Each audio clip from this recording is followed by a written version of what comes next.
Hello everybody, I'm Dr. Neeta Sharma, BDS and MDS from Department of Periodontology, certified in the fields of laser in dentistry.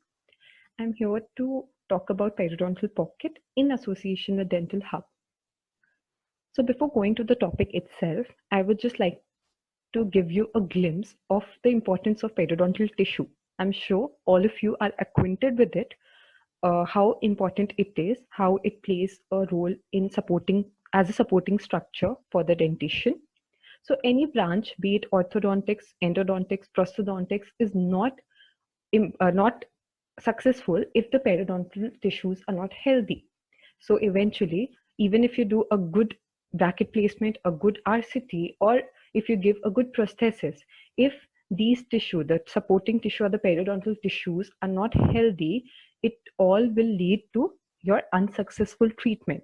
So for any treatment to proceed, we should make sure that our periodontal tissues are healthy. Okay. So going to the topic itself on the periodontal pocket, this is a very vast topic. It can be explained in a lot of depth, but here I'm just going and brushing up over the topic and giving you a basic idea of this. Also, this topic is very important theoretically and as a general practitioner when you practice in your clinics.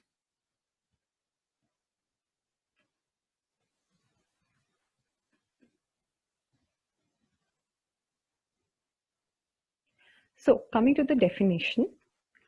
Now, whenever you read any definition of any subject in that case, you should always break the definition and learn it or understand it. It will be easier for you. For example, how I've done here.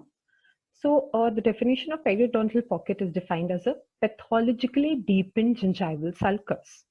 Deepening of the gingival sulcus can be due to any of these three reasons. Either there is coronal movement of the gingiva, as you can see here.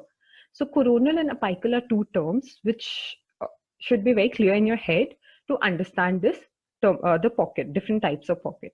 Okay. So when we talk about these three reasons, deepening of gingival sulcus, either it can be due to coronal, as you can see here. Coronal is nothing but gingiva moving up. Okay. In some cases, it happens. Or there is apical migration, such as in this case, that is apical means going down. Or it can be combination of the both. Okay. Now, how do we classify pockets? Pockets can be classified in two headings. Okay, first pocket can be classified as based on the where it is located. It can be gingival or pseudo pocket, or periodontal pocket or true pocket. So what is gingival or pseudo pocket? You can see the two pictures I've given here. They are kind of self-explanatory. So gingival pocket, in this there is gingival enlargement without destruction of the underlying periodontal tissue. That is, there is no apical migration of the junctional epithelium. Okay, as you can see in this case, there is enlargement. Gingiva has gone somewhere coronal, and but there is no, since there is no apical migration of the junctional epithelium, the periodontal tissues are not disturbed. Okay. What about periodontal pocket or true pocket? They are again subclassified as suprabony pocket and infrabony pocket. Now, these are due to apical migration of junctional epithelium and destruction of underlying supporting structures. You can see there is apical migration of the junctional epithelium, which causes the deepening of the pocket. Now, these two terms, that is suprabony and infrabony, I'm sure many of you, get tensed listening to these words, but these are very too easy terminology. These are very important in your vivas, in your question papers, and apart from all that, in your practical cases or in your clinics as well. You should have the basic concepts of these two. Okay. So coming to the difference of suprabony and infrabony pocket. Now suprabony, as the name itself suggests, supra, that is above the bone, whereas infra is below the bone, right? So suprabony is also known as supracrestal or supraalveolar pocket. Infrabony are subcrestal or intraalveolar pocket. Now here, the bottom of the pocket is coronal to the underlying alveolar bone. Now this is very easy to understand when you see the picture here. So this is the pocket, suprabony pocket. What they are saying is the bottom, that is this part of the pocket, is coronal. Again, coronal means up, right? So it is above to the underlying alveolar bone. Whereas in infrabony pockets, when you see, the pocket is apical to the crest of alveolar bone. So this would be your alveolar bone, and pocket you can see is going apically, that is downwards, right? So this is the difference. Then lateral wall of the pocket will consist of soft tissue alone. This is the lateral wall. It will have only soft tissue, whereas here there will be soft tissue as well as the bone. Then pattern of destruction, here you can see is horizontal destruction is seen in suprabony, whereas in infrabony, angular or vertical bone defects are seen. Okay. Then interproximally, transseptal fibers are arranged horizontally here, and here they are arranged in oblique direction. Whereas on facial and lingual surfaces, periodontal ligament fibers follow horizontal or oblique course, and here periodontal ligament fibers follow the angular pattern. So these, what I've marked in red, are the important words which you have to use and you have to remember when you're talking about these two types of pockets. So these two, always, if you have this picture in your mind, it's very easy to write all these points, okay? Or remember all these points. So this was the subclassification of periodontal pocket. Now, as I told you earlier, that was the pocket classification on basis of their location. Now, according to the involved tooth surface, pocket can be classified as simple, compound, complex, or spiral pocket. Now, simple pocket is that only one surface is involved. As you can see in picture, either mesial, distal, any one surface will be involved in these pockets. Compound pocket is which involves more than one surface. Okay, it can be mesial and buccal, it can be distal and lingual, any of the sides. It can be three pockets, that is, it can be either situated buccally, distally, lingually. So any pocket which is involving more than one surface is compound. Now there's something called as complex or spiral pocket. Now these originate on one tooth surface and twist around the tooth to involve one or more additional surface, and then they open into the oral cavity from the surface of origin, as you can see in this picture. Okay. Now we know what pocket, how the definition of pocket is. Then we know how to classify pockets. Now talking about the pathogenesis of pocket formation. Now this is very, very important and very vast topic. So I cannot cover it in only one or two slides. This itself comes as one extra seminar topic or 1 hour lecture for this. So I've just given you a gist of how it happens. Okay. So what happens is there will be aggressive growth and action of gram-negative bacteria. Now, from where gram-negative bacteria is coming? This is supragingival calculus. As you all know, calculus and plaque and everything, that it calcifies. In this, there'll be food debris, there'll be microorganism. Now, when there's pocket formation, mostly this gram-negative bacteria is what plays role in the pocket formation. So that's what they're telling. There'll be a lot of growth or aggressive growth of gram-negative bacteria. Now, what will happen due to that? Any kind of infection in your body, in any part of the body, forget periodontal tissue, you know that there is inflammation, right? From our basic pathology, general pathology, we know that inflammation will happen. Now, what do we know about inflammation? Whenever inflammation happens, the first cell or the first defense cells or the first soldier cells which come into play is nothing but this neutrophils. Okay, so there will be neutrophils which will be produced from the tissue surface to fight against those bacteria, right? Now, when the neutrophils are in certain amount or certain quantity, it's helpful for the tissues. But sometimes neutrophils, to help the tissue or to help the host or to help the body, it starts producing a lot or more in quantity. Okay, so when the number of neutrophils exceeds in tissue, more than helping the tissue, it starts destructing the tissue. Okay, so that is somewhere that is one of the major disadvantage of neutrophils. Okay, so they come to help, but they start producing so much that they start disrupting the tissues itself. So then what happens? There will be disruption of epithelial barriers, you can see, which will cause open communication. Okay, now there will be, of course, since open communication is there, there's loss of this chemotactic gradient. Then tissue destruction due to products released by neutrophils as well as bacteria. So here from neutrophils, here from bacteria, tissue destruction in between. So it will start happening. And then eventually there'll be resorption of alveolar bone. And finally, there'll be the periodontal pocket formation. Okay, this is just the basic idea what I've given you. Now we know how it happens. Now, what is the clinical features of periodontal pocket? Though I have given you a table, so the clinical features and their relevant histopathological features as well. The gingiva will turn bluish red in color. This is because of the histopathological feature where there is circulatory stagnation which is seen in those areas. There will be flaccidity. This is because of destruction of gingival fibers. There are shiny surface. Gingiva will look shiny in appearance. That is why, because there's atrophy of epithelium and edema. So we know when there's edema or the tissue filled, there will be liquid filled tissues. It causes edema. And then there'll be pitting on pressure, that is edema and degeneration causes the pitting on pressure. Then the gingiva might appear pink or firm gingival wall.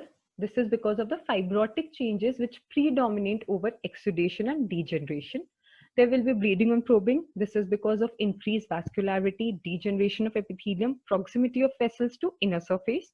There might be painful probing. Now this is because of the ulceration of inner aspect of pocket wall. And in few cases, there will be pus formation. Now, this is because of the suppurative inflammation, which causes the pus to form in that area. This is the pictorial idea which I've tried to give you here. As you can see, the gingiva looks enlarged. The marginal gingiva here looks enlarged, okay, bluish red in color, and the edges look somewhere like rolled edges, right? Then here you can see shiny appearance, as I was telling you, shiny and puffy appearance of gingiva is noticed. And then there is gingival bleeding. And then there is sometimes purulent exudate or pus, which is seen in few cases. Okay, so this is how clinically it will appear. Now that was all about the clinical features. Now, if we know clinical features, we know we have some idea and we can diagnose. But be it anything, I'm not only talking about periodontal pockets, but any diagnosis which you are doing, these steps are very, very important. You might think that, okay, if I won't take history, I won't do proper examination, I will still know because I've done so many cases. But us, like, or many other practitioners or many of our professors who have done so many cases, they still are not able to diagnose. And after few months or few years, the patient comes back with the same problem. So why does that happen? That happens because the proper history was not taken. Okay, I'll give you one example. So some patients will have diabetes. Okay, if we don't take proper history, we don't know the patient is diabetic. We start with our all treatment procedures, whatever we have planned. We do all the things, everything possible to treat that condition. And patient again comes after 1 week itself and tell that the pus discharge is still there or the pockets still persist.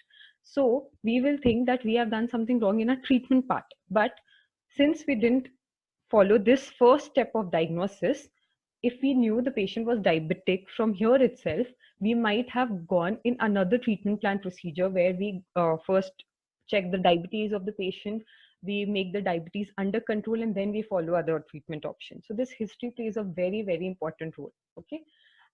And diabetes is one of the example. The patient might have any systemic factor in that case, any heart problem, anything, that all comes or plays a very important role. Okay, clinically there might be many risk factors such as smoking might be there or pregnancy might be there, so we have to have this idea, right? So history becomes the first and major step, after which we do examination where we do screening, radiographs and other special tests required.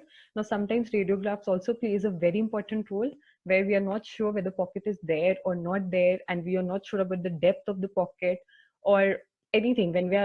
When we are confused about any of the pocket, then we can take radiograph and we'll be clear, because there will be loss of lamina dura, there will be bone loss in some cases if the pockets are deep. So this will play a good role in those type of cases. Then record the local factors. Then diagnosis is based on the periodontal probing, as I told you earlier.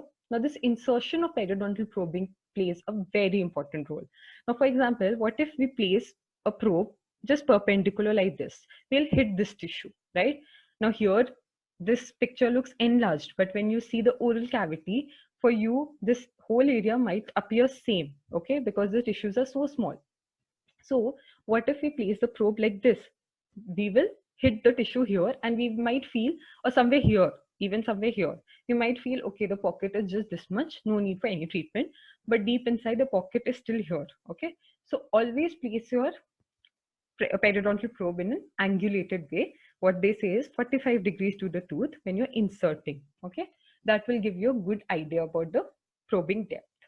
Then after we have diagnosed, we go with our treatment plan options. What are the options? We do initial periodontal therapy, correction of periodontal therapy, and supportive periodontal therapy, after which we recall.